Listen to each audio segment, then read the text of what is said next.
Think of steel and gold and you may well think of white suits with rolled up sleeves, the Ferrari Testarossa and awful haircuts, but it may well be that the association is a little unfair.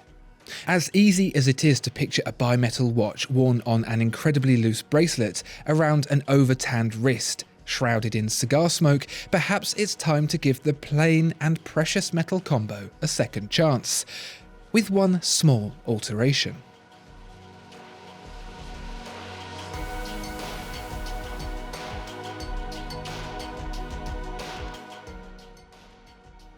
Rose gold, while no new thing, has certainly become popular in recent years.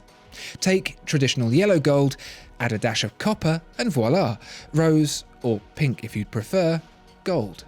It's a delicate splash of colour and one that pairs very nicely with steel, tending as it does to be warmer than plain old gold. The combination offers access to a new palette of colours, perhaps otherwise previously not explored, such as brown, demonstrated rather admirably by this Rolex GMT-Master 126711 CHNR. The brand has previously established the appeal of brown together with rose gold, a proprietary mix it calls Everrose, with the Daytona 116515 LN.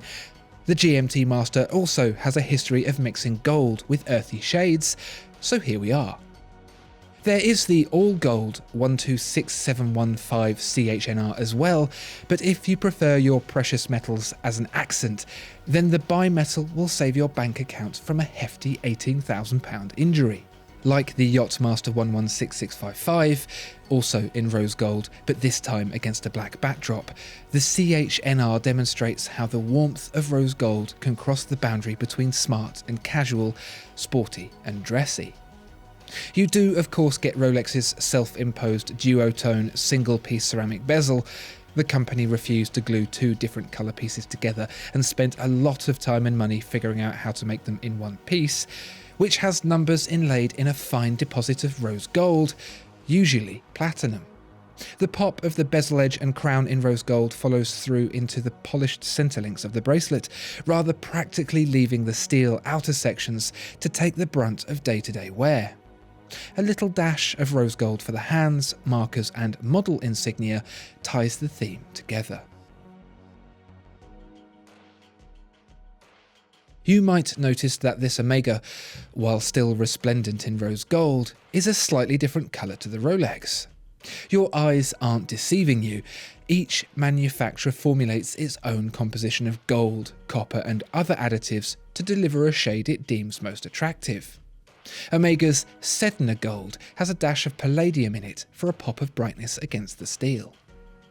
The teak deck dial that has become synonymous with the Aqua Terra is dressed with rose gold dial furniture, and while the watch doesn't make use of any unusual colours to make it stand out, the slotted pattern and brushed finish running from top to bottom provide a distinction that's quickly recognised against its compatriots, mimicking the finish of the yacht deck it's presumably supposed to be worn on. It's in the details that the Omega underpins the glossy steel and rose gold look, wedge-shaped hour markers dressed in both polished and brushed finishes, lyre lugs curving inward in that classic Omega style, date text printed in the same silver on black as the chapter ring. Even the date window itself gets an elegant frame to separate it from the dial. Unlike the Rolex, the Aqua Terra unveils the contents of its case through a sapphire caseback, which is handy because the Calibre 8500 is well worth looking at. The radially brushed finish offers a pleasing aesthetic to a technically impressive movement, furnished with the George Daniels designed coaxial escapement, a silicon balance spring, and two mainspring barrels for a 60-hour power reserve. That purgatory between sporty and dressy is no better demonstrated than by the steel and rose gold Cartier Calibre de Cartier Chronograph. It's a watch that should, based on its 42mm diameter and chunky styling, be a casual sports timepiece. Dress it in gold and that should all fall apart. But in rose gold, that doesn't happen. It works. A gold bezel and two gold rings on the dial veered dangerously into the realms of gaudy, but in the more subdued rose gold, it's warmer, softer, more palatable. Despite the Calibre de Cartier chronograph's not insignificant bulk, the rose gold actually works some way to mellowing the design. It's actually a surprising transformation from the launch spec of the chronograph in steel with black dial, which offered the stark monochromaticity typically expected of a sports watch. It's like a different watch entirely, even though it's just a different colour. Inside, Cartier's very first in-house self-winding chronograph, the Calibre 1904 CHMC, is no slouch. As part of the brand's bid to move its watchmaking forward from off-the-shelf engines to custom-built calibers, the 1904 CHMC gets a swathe of features to prove it's more than just a marketing exercise. A column wheel and vertical clutch are de facto for a chronograph of this magnitude, but the twin-barrel setup, constructed to spread torque load and stabilise precision throughout use, rather than to simply increase the power reserve itself, is the sort of engineering approach Cartier has taken with this movement. And there's ceramic ball bearings in the bidirectional winding system, and linear zero resetting to optimise pusher inputs too. Maybe you've always had an aversion to steel and gold watches, would never consider one in a million years, but perhaps now it's time to think again.